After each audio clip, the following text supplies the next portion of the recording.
Clara Hartley stood barefoot in the icy mud of the collapsed barn, a jagged wind slicing through her threadbare shawl. Smoke curled from what remained of her cabin, its charred skeleton still hissing from the rain. She didn't cry. Her tears had dried the moment she saw Elias, her husband, slumped over the porch rail with an arrow in his back, and blood pooled beneath his ribs. She'd buried him herself, in a shallow grave behind the barn where the wildflowers once grew. Her hands, once soft and curious, were now calloused and scraped. There hadn't been time to grieve properly. Not when the neighbors whispered she had brought the curse. Not when Elias's brothers rode up, tight-lipped and suspicious, declaring she and the child had to leave by sunrise. Her child, William, 5 years old and burning with fever. He clung to her side now, eyes half-lidded, cheeks flushed, whispering in his sleep. He'd caught cold 2 nights ago, when the roof gave in and the rains came. She'd used the last of their kindling to keep him warm. You'll not make it through the winter, Elias's eldest brother, Harlan, had said, flicking his eyes to her belly. Not with another in you. Can't take the chance. Too many mouths, not enough mercy. She had said nothing then, just packed the small sack of cornbread and dried beans and wrapped William in a woolen blanket. The storm had greeted them like a curse. Now, days later, she trudged through a world glazed in ice and silence, her boots long since ruined, her shawl soaked through. She followed the river, hoping it would lead her somewhere unwhere with firelight and food. By the 3rd night, William's breathing grew shallow. She stopped near a bend in the creek, her body too spent to take another step. Cradling him in her lap, she murmured songs from another life, one with feather beds and sunlit mornings. The last thing she remembered was the sound of hoofbeats. He found them curled together like roots in the earth. Red Hawk had been hunting quietly, near the riverbanks, stalking the faint traces of elk, when he saw the pale figures at the base of a birch tree. At first, he thought them dead 2 settlers, frozen in death's embrace, but then the woman stirred, eyes opening 2 slits, her breath visible in small, desperate clouds. He dismounted and knelt beside them. The boy was fever-hot, his skin too dry, lips cracked. The woman's belly was swollen beneath her coat 8 months, maybe less. She reached for something, then stopped when she saw his face. No, please, she rasped. He didn't speak, just scooped the boy into his arms, gently, and gestured for her to follow. Clara didn't know where she was going. Her limbs screamed in protest, but she rose. Every part of her told her not to trust the stranger in the war paint. But every part of her son begged otherwise. They reached his camp as the sun fell, hidden in a hollow near the old stone bluffs. He had made fire. There were furs, dried meat, a kettle of bitter-smelling herbs. He said little, tended to William with deft, practiced hands. The boy slept only when Clara sat, dazed and half-melted with exhaustion. Did he finally speak? "You are not hunted yet," he said in perfect English, though his accent was shaped by another world. "But men will come. You are white, and they want your silence." She blinked at him. "How do you know?" He stared into the fire. "I know men," she swallowed. "Why are you helping us?" His expression didn't change. "Because once, someone helped me." She said nothing more that night. She just watched her son's chest rise and fall, watched the stranger sit beside the fire, as still as a statue, a long scar running from his jaw to his ear, safe for the moment. But the wind still howled, and she knew it would not be long before her past found her trail. The walls of the valley rose high and jagged like ancient teeth biting into the sky, and Clara Hartley sat nestled within them, the warmth of the small Lakota lodge pressing against her back. It had been 3 days since Red Hawk carried her, and Sam from the banks of the creek to this hidden camp tucked between mountain folds. 3 days since her world had stopped spinning long enough to breathe. The Lakota people hadn't spoken to her much. They watched, quiet, untrusting. And how could she blame them? She was a white woman, a settler, the kind whose husbands built fences across lands never theirs to claim, the kind whose cousins rode into territories with rifles and promises they never meant to keep. Yet, they had not turned her away. Red Hawk had said only one thing when they'd arrived, speaking in low Lakota to the elders who sat beside the central fire. She ran from the dead and carried life with her, and they had let her stay. Now, as Sam lay sleeping on a mat near the fire, his fever broken but his little body still frail, Clara spooned bone broth into her own mouth slowly. She couldn't remember the last time she'd eaten and not feared it would be her last meal. Her stomach had shrunk. Everything inside her was still raw. Red Hawk entered the tent with a handful of herbs and something that looked like dried roots bound in sinew. His steps were silent, his movements practiced. He glanced at her, then at Sam. "The boy sleeps better." Clara nodded. "His fever broke with the sunrise." "He is strong," Red Hawk said, kneeling beside the boy and laying a hand gently on his chest. "He will live." The woman in Clara, the mother in her, broke. The tears came without command, silent at first, then choking. She turned her face away, ashamed, but Red Hawk did not speak. He let her cry, and when she was done, she wiped her nose on the back of her sleeve and muttered, "I didn't even get to bury my husband." Red Hawk looked at her. Clara shook her head, lips trembling. "They dragged him from the wagon like a sack of wheat. They said he owed them for something that wasn't his. I tried to stop them. They struck me. Then they laughed. Said no woman would tell Callahan men how to settle a debt." Red Hawk's jaw tensed.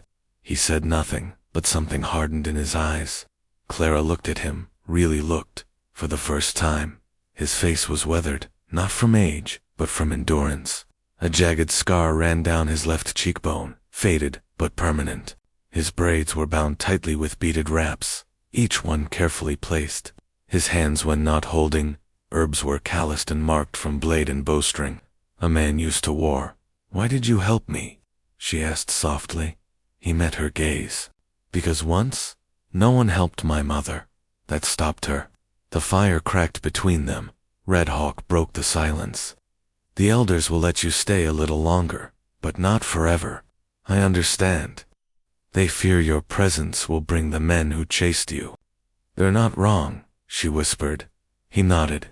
"Then you must learn to survive, to vanish if needed, and to fight if vanishing fails. I've never shot anything that bled before." Then we begin small. By morning, Clara stood barefoot in the dew-soaked grass, a hunting knife in one hand and a wooden practice bow in the other. Red Hawk stood opposite her, arms folded. "You listen with your feet before your ears," he said. "Every branch you step on, every twig you crack, that is death calling out to follow you." They practiced until her legs ached, until her fingers were blistered and red from drawing the bowstring. She failed more than she succeeded, but Red Hawk never raised his voice. He only adjusted, reshowed, repeated, with that same unrelenting quiet. When the sun dipped low, he sat across from her beside the fire, both of them dirty, sweating, bruised. "You are not weak," he said simply. "I feel weak. That is because you still measure yourself by the life that died with your husband." She flinched. "But he wasn't wrong. I used to think surviving meant following, trusting a man's lead, letting him plan everything." She sighed. "But when he died, I realized I never learned how to plan for myself, how to be anything without him." Red Hawk poked the fire, embers swirling into the air like sparks from a spirit. "You have learned much already. You carried your son through miles of land without food. You stood in front of him when men raised their guns. That is not weakness." Clara's eyes shimmered. "You speak like someone who's lost." "I have," he said. She waited, but he did not elaborate. Instead, Red Hawk stood and gestured behind her. Sam was running, laughing, chasing one of the Lakota boys around a painted post. His color had returned. His limbs were stronger. Clara watched, her breath catching. "You gave that back to him," she murmured. Red Hawk shook his head. You did. But peace never lingers long on borrowed land. 2 nights later, Clara was gathering firewood near the stream when she heard the snap of a twig. Her training surged through her like instinct. She dropped low behind a stone, breath frozen. Red Hawk had taught her the meaning of quiet. Another footstep, then 2 voices. English, coarse, male. She's close. I can smell the damn stew from here. Her chest tightened. Callahan men. They had tracked her. She turned and bolted toward the lodge, forgetting stealth, forgetting breath. Just speed, Red Hawk. She screamed as she burst into camp. He was already moving. He stepped into the clearing with his bow in hand and motioned sharply. The village burst into motion. Women grabbed children, men readied arrows, and Clara, with her heart slamming against her ribs, found Sam and yanked him into her arms. They found us, she gasped to Red Hawk. I know. Night fell hard and fast. The stars above the valley blinked behind clouds as if ashamed to witness what was coming. The Lakota encampment sat in total silence. Only the fires breathed, low and steady, their orange tongues licking the dark. Clara stood just beyond the outer circle of lodges, her rifle clutched tight, eyes fixed on the tree line. Red Hawk crouched beside her, hand pressed to the earth. They split, 2 up the ridge, 1 flanking near the southern trail. 4 in total, he whispered. How can you know that? She murmured back. He tapped the dirt. The ground listens. You only have to learn its language. Clara nodded, trying to ignore the cold sweat gathering at the base of her neck. Sam was hidden, bundled in a fur-lined hut with 2 elder women, and a knife beneath the bedroll. She had kissed his forehead, whispered that she'd be back soon, then left with fire in her lungs.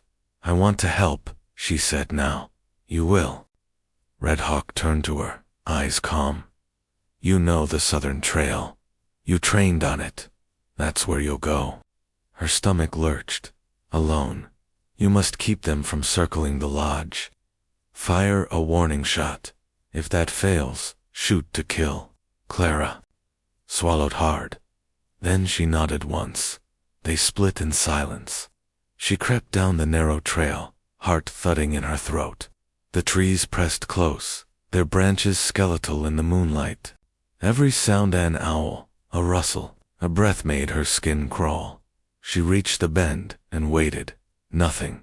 Then a low curse, the snap of a branch, a shape moving just ahead. Clara steadied her breath, just as Red Hawk had taught her. Don't hold the shot.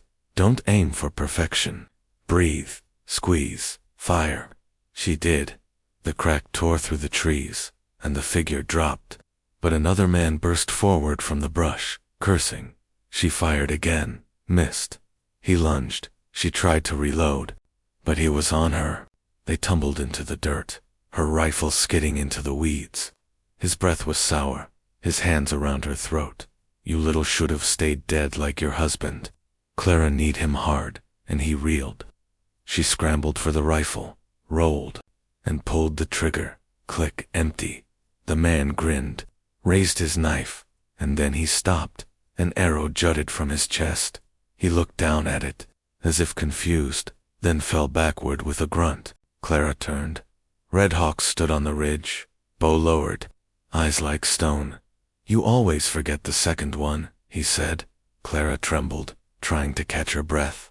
I had him. His mouth twitched. I know. By dawn, the threat was over. 2 of the Callahan men lay dead.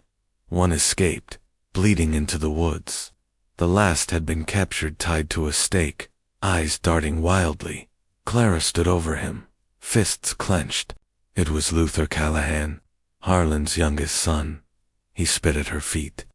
You're dead meat, Clara. You think the law won't come for you? You think you can live like an animal with these heathens? Red Hawk stepped forward, but Clara lifted a hand. She looked Luther square in the eyes. You tried to burn my boy alive. You killed Elias because you wanted his mule and wagon. Don't talk to me about law. He smirked. We'll find you. You're nothing but a thief's Widow Clara stared at him for a long time. Then she turned and walked away. Red Hawk raised an eyebrow. "Mercy, no," she said. "He's not worth the bullet." That night, the village held a fire dance not for celebration, but for remembrance. They honored the two fallen warriors. Prayers were sung. Drums pounded like thunder over the earth. The smoke rose straight to the sky, as if calling the ancestors.